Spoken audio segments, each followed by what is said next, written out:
هاوپەیمانیە سیاسیەکانی عێراق لەسەر بنەمای بەرژەوەندی و دابەشکردنی پلەپۆست و پەلەکردن لە پێکهێنانی حکوومەت و پەرلەمان و ڕکابەری لە نێوان پێکهاتە و لایەنە سیاسیەکان لەدایک بوون.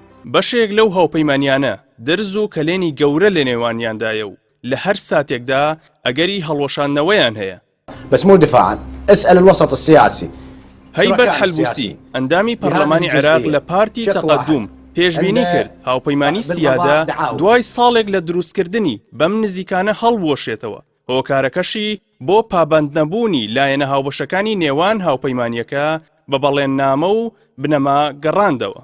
پەرلەمانتارەکەی هاوپەیمانی سیادە کە سەرۆکی لیژنەی نەوت و غازیشە لە پەرلەمان لە ڕاگەیەندراوێکدا ئاماژەی بۆ ئەوە کردووە پارتی تەقەدوم بە سەرۆکایەتی محەممەد حەلبوسی کە خاوەنی 37 کورسی پەرلەمانیە پێشتر لە پێناو یەکڕێزی نیشتیمانی و باوەڕبوون بە بنەمانە گۆڕەکان هاوپەیمانی لەگەڵ هاوبەشە سیاسیەکانی کردووە کە خاوەنی 14 کورسین.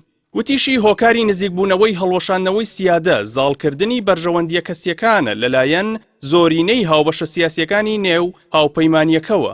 هەروەها بەشێکی زۆریان لە ڕێکەوتنە سیاسیەکان لایانداوە و بەشێکیشیان هەوڵی جیابوونەوە دەدەن. هناك تمثيل في الوزارات التي هي من حصص.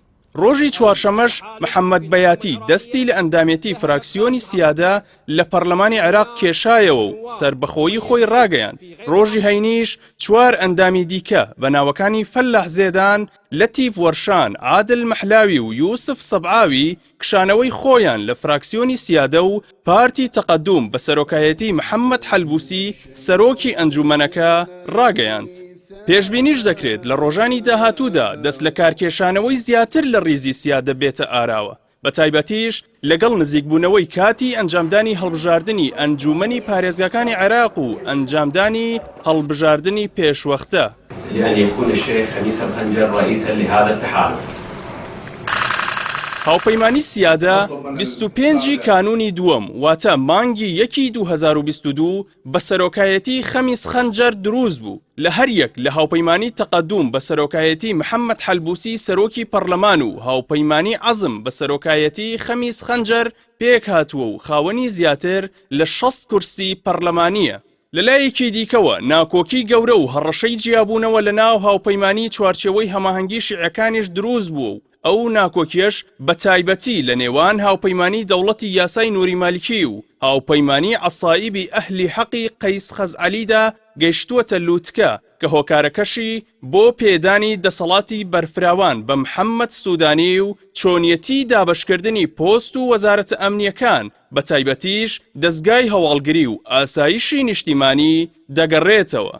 بەمەش زۆرێک لە لایەنە سیاسیەکان بە دووری دەزانن ئەم هاوپەیمانێتیانەی لە ئێستادا بوونیان هەیە بتوانن لە کاتی هەڵبژاردننی داهاتوو درێژە بە تەمەنی خۆیان بدەن. قۆناغی ئێستای هاوپەیمانێتیەکانیش لە عێراق بە سەختترین قۆناغ لە قەڵەم دەدرێت و هەر کاتێک بێت زەنگی هەڵوەشاندنەوەیان لێ دەدرێت.